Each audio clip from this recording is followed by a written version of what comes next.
Now, the bank is not going to open a business account without having a business certificate. Right.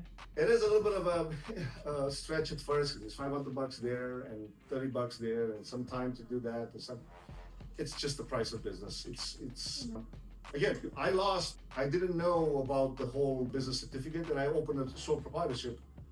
And in 2016, I had to pretty much start it from scratch, and all the banks did not even count the 2015 experience. Brando, hey, let me tell you the truth. It's not about who you know, but who knows you. Brando, it's your story. You can rewrite it if you so choose. It's your life. You decide those moves. Brando, you want to talk about getting the bag? He built a 7-figure brand from scratch. Brando, it's the Brand Up podcast, but you already know. Enough talking, bro. Let's start this show. Brando. So, my honest opinion is, the worst thing that can happen is after a year, you wouldn't lose $600 because you will make those money back.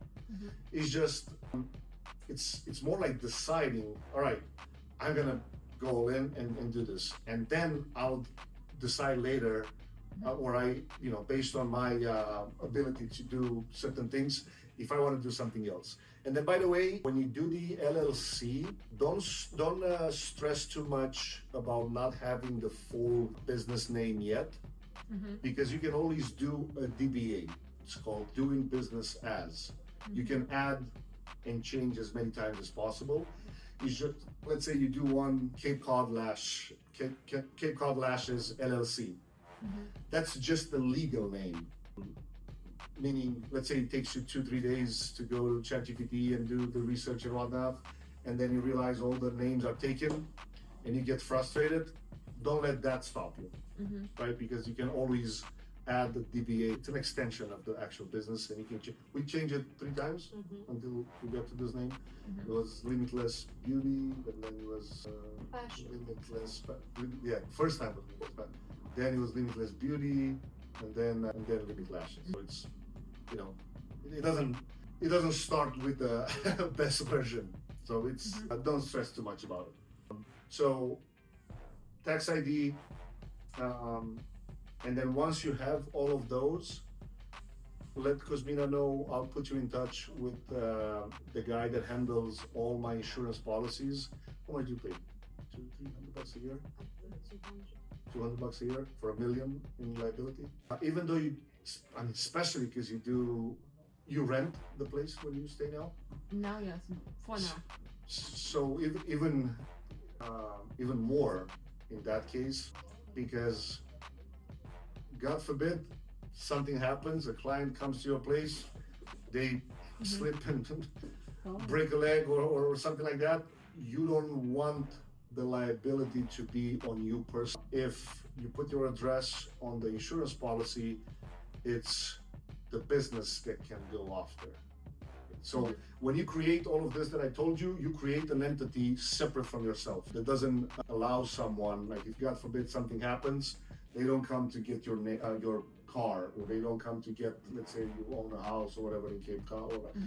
They can only come for what the business owns. So in this case, because the business owns what's the equipment, the thing, right? And that's something, God forbid you drop. I always say about this, I've never heard the scenario, but glue, you put on somebody's eye, they get to urgent care and the bill is $2,000, whatever, right? You don't want that liability on you personally. It's unlikely to happen, but winters are winters in here. So when somebody comes up to your place, right? Like it's all relevant, but it's relevant to the scenario itself. But in my opinion, it also makes you understand, all right, and when you go at the bank, they see that you're a legit, business. You get a business account under the business name, not under you personally. Anything that you buy with the business credit card does not affect your personal credit score. It's all based on the business credit score now, and that can go up and down the same way that the personal does. But a year later, let's say you make the first year $70K in income in sales, not profit. The bank sees that. You ask for a $10,000 line of credit, and now you have money when you want to rent this place, but you don't spend your personal credit or lines. You do it under the business, and it's a huge difference. So to kind of go back to your plan, the one thing that you'll have to really pay attention at first, of course, outside of your ability to handle the service, is to make sure that one, you look at advertising campaigns and the referral program that we mentioned at first with the $25 business card option when you give to servers or anybody that you meet. And so that would be one, because it's more like the lead generation, right? Customer acquisition plan. And then second is the conversion rate, to see what people, and then again, you do market research on that too. You call a couple places, see how they interact, see what questions they ask, because you're most likely going to have three different types of clients. One, they've never had lashes before, so you have to know how to talk to that person, because if they've never had lashes before and they call you, you have to explain them why it's a good idea, because of time that you're going to save them and whatnot. Second is the person that had a bad experience with a lash tech.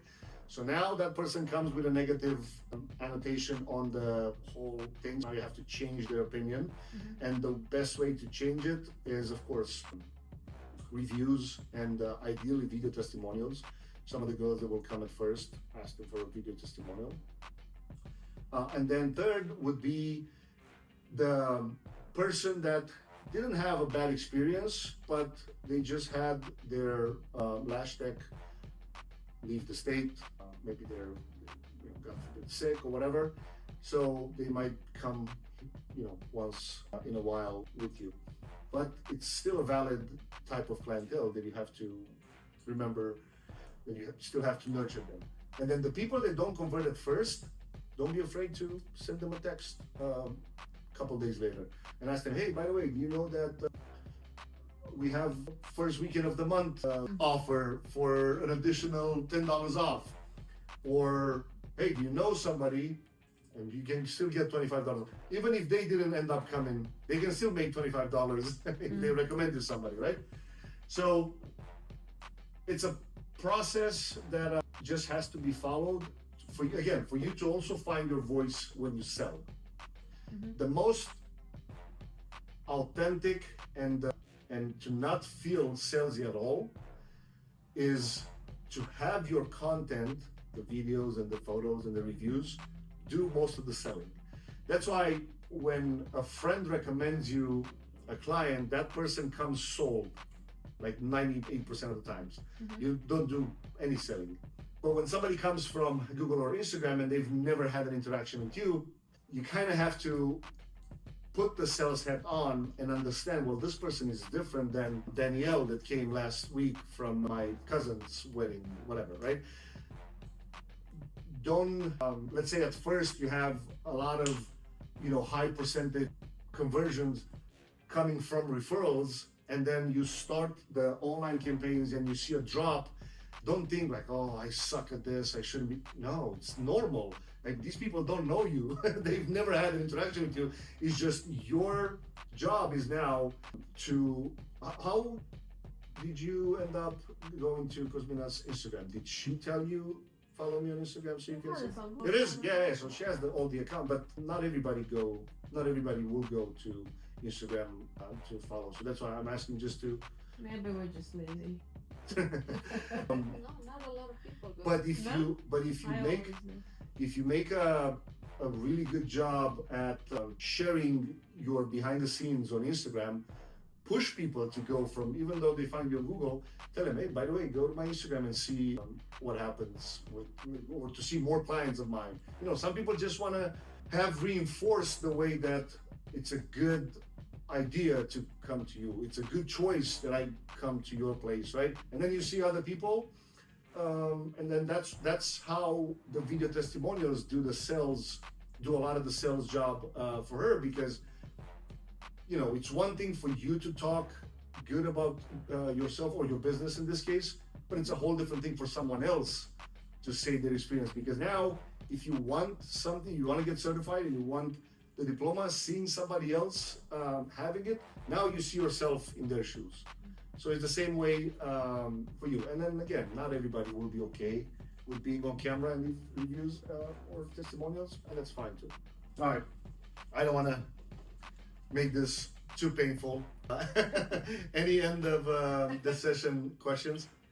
No, I'm good. I will start from those points you gave to me. So Have feel free to reach out to any of us. I mean, if it's marketing directly, marketing related, feel free to DM me directly on Instagram or have questions. I always have, like, if you watch my page, you see a lot of the questions that are actually coming from a lot of the end of the day sessions here, because there are questions that I mean, at first we were not recording this, and I'm like, but there are a lot of questions that are actually really good.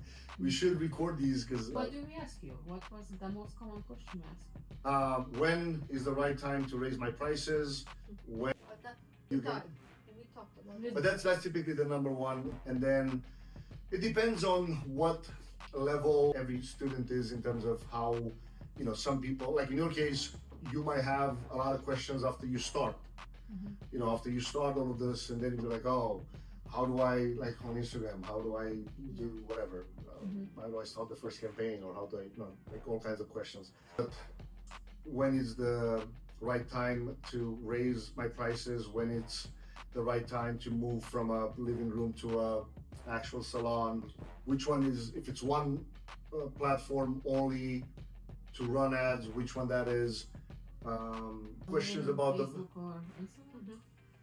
or Google, like in, I use, Google. yeah, so if I would be choosing just one, let's say for whatever reason you cannot do 3 of them, I would say start with Google. But the visual part, it's still on Instagram. However, it's all based on the ideal client avatar. If your Jenny is, if you realize your Jenny is 50 plus, I don't know if she's using that much Instagram. Maybe she's not.